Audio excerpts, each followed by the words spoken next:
नमस्कार सख्यांनो. सख्यांनो, आज आंतरराष्ट्रीय महिला दिनाच्या निमित्ताने आपण जे काय हितगुज करणार आहोत ना, ते जरा कानात ठेवा आणि बघा. मला जसं वाटतं तसंच तुम्हाला पण वाटतं का ते? कारण आपल्या जीवनाचं नंदनवन कसं करायचं यावरच आज आपण बोलणार आहोत. सख्यांनो, आजच्या या हितगुजाला मी शीर्षकसुद्धा दिलं आहे बरं. माझ्या या हितगुजाचं शीर्षक आहे, निर्माण कर नवा स्वर्ग. निर्माण कर नवा स्वर्ग.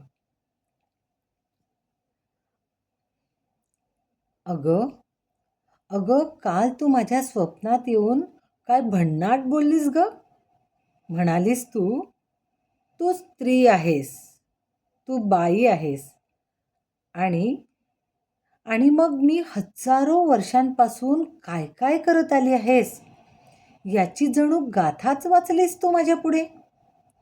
म्हणे वर्षानुवर्ष आम्हीच घेतलंय हे जबाबदारीचं ओझं आपल्या शिरावर. देवदेवता, राजे महाराजे आणि थोर पुरुष या साऱ्यांना वाढवलंस, घडवलंस आणि मढवलंस सुद्धा. पेलत गेलीस तू एवढं ओझं, पण नाव कोण घेतं तुझं? मन, बुद्धी, शरीराची तृप्ती आहे तुझ्याच हाती. सेवाधर्म तोही दिला सहज तुझ्या माथी. तुरा मात्र सन्मानाचा मुकुटात तुझ्या खोऊ नये. साफल्याचं श्रेय मात्र कधीच तुला देऊ नये. हीच आहे तुझी स्थिती. होय, हीच आहे बाई, हीच आहे स्त्री. हजारो वर्षांपासून सांभाळत आलीस तू सेवा आणि जबाबदारीचं अनमोल रत्न. पण याचं महत्त्व तुला ग, इतरांना काय त्याचं? घरासाठी, मुलाबाळांसाठी, म्हाताऱ्यांसाठी आणि नवरा, तो तर देवच मानलास. पण सगळ्यांनी मिळून छळलंय तुला. तरीही तूच पेलत राहिलीस समाजाच्या अपेक्षांचं ओझं. पण आत्ता काय घडतंय माहिती आहे? अगं, आत्ताशा तू बघायला लागलीस स्वतःकडे.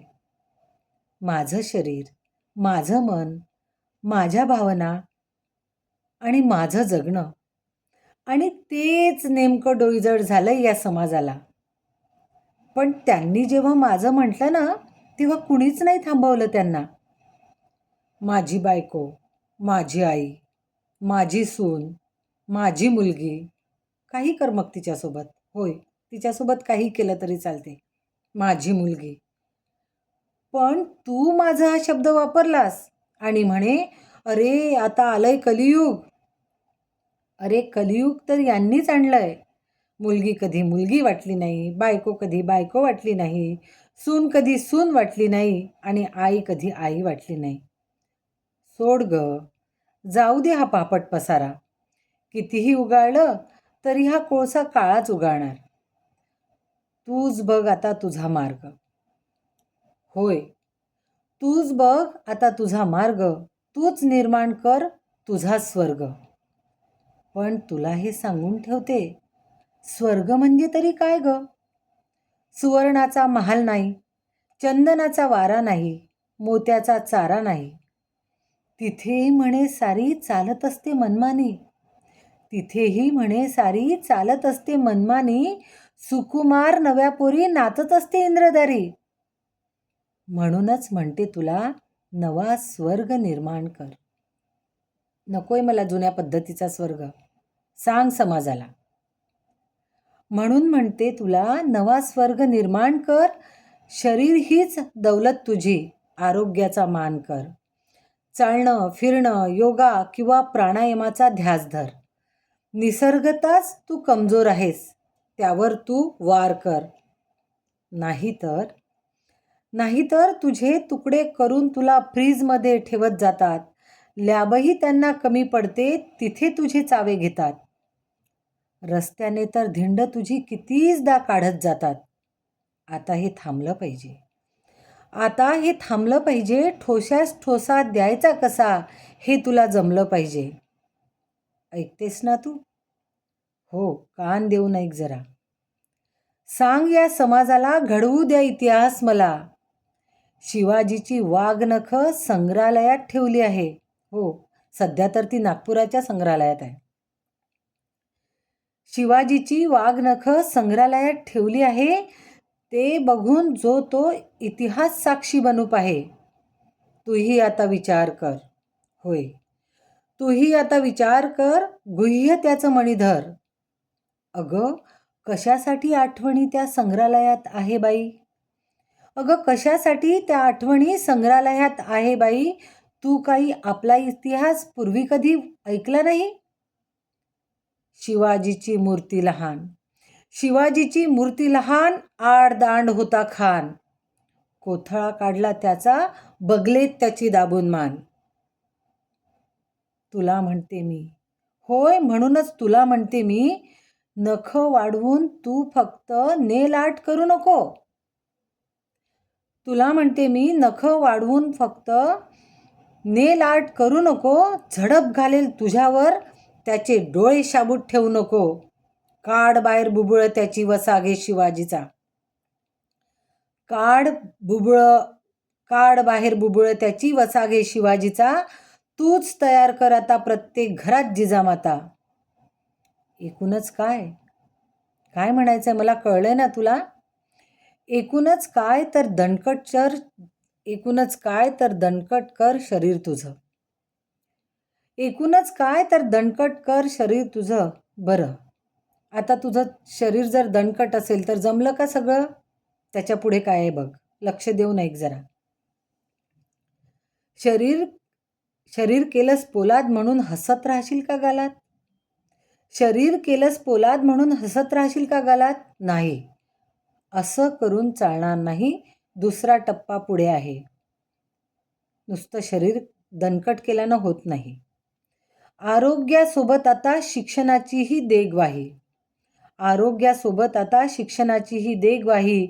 शिकत गेलीस पुढे पुढे तर दारं नवे उघडत जातील, हीच खरी शक्ती सारी. शिकत गेलीस पुढे पुढे तर दारं नवे उघडत जातील, हीच आहे खरी शक्ती, सारे तुला मान देतील. इथेच तू थांबू नकोस. इथेच तू थांबू नकोस. तूच आहे जननी, कुटुंबाचा कणा तूच आहे दामिनी. पेर नव्या पिढीत नवे जुने संस्कार. पेर नव्या पिढीत तू नवे जुने संस्कार. घराघरात घेईल मग नवा भारत आकार. घराघरात घेईल मग नवा भारत आकार. पुन्हा एक सत्य सांगू का तुझ्या कानात? पुन्हा एक सत्य सांगू का तुझ्या कानात? एकटं जगणं नसतं हेही तू लक्षात ठेव. एकटं जगणं नसतं हेही तू लक्षात ठेव. कितीही शिखरं गाठत गेलीस तरी कुटुंबच आहे देव. कितीही शिखरं गाठत गेलीच तरी कुटुंबच आहे तुझा देव. नात्यांची वीण तू हळुवार गुंफत जा. नात्यांची वीण तू हळुवार गुंफत जा. जीवनाच्या वस्त्राची न्यारी तू उब पहा. पण होय, एक मात्र विसरू नकोस. एक मात्र विसरू नकोस. कितीही असेल जिव्हाळा तरी आत्मसन्मान भुलू नकोस. कितीही वाटला, म्हणजे मुलांबद्दल म्हणा, नवऱ्याबद्दल म्हणा, कितीही वाटला जिव्हाळा तरी आत्मसन्मान विसरू नकोस. सन्मानाचा मुकुट तुझ्या डोईवर सदा राहू दे. सन्मानाचा मुकुट सदा डोईवर तुझ्या राहू दे. तुझी आत्मशक्ती जगाला या पाहू दे. आरोग्य झालं, शिक्षण झालं, कुटुंबालाही तू कवेत घेतलंस. पण मात्र एवढ्यावर तू कधीच थांबू नको. थांबू नकोस. कारण प्रत्येकाच्या जगण्याचा आधार आहे छंद. माहिती आहे ना तुला? कारण प्रत्येकाच्या जगण्याचा आधार आहे छंद. तुझा छंद, तुझी आवड कधीच तू विसरू नकोस. मन होईल आनंदी तेच काम करत राहा. मन होईल आनंदी तेच काम करत राहा. जीवनाचा नवा स्वर्ग तुझ्यापुढे उभा पहा. जीवनाचा नवा स्वर्ग तुझ्यापुढे उभा पहा. धन्यवाद सख्यांनो.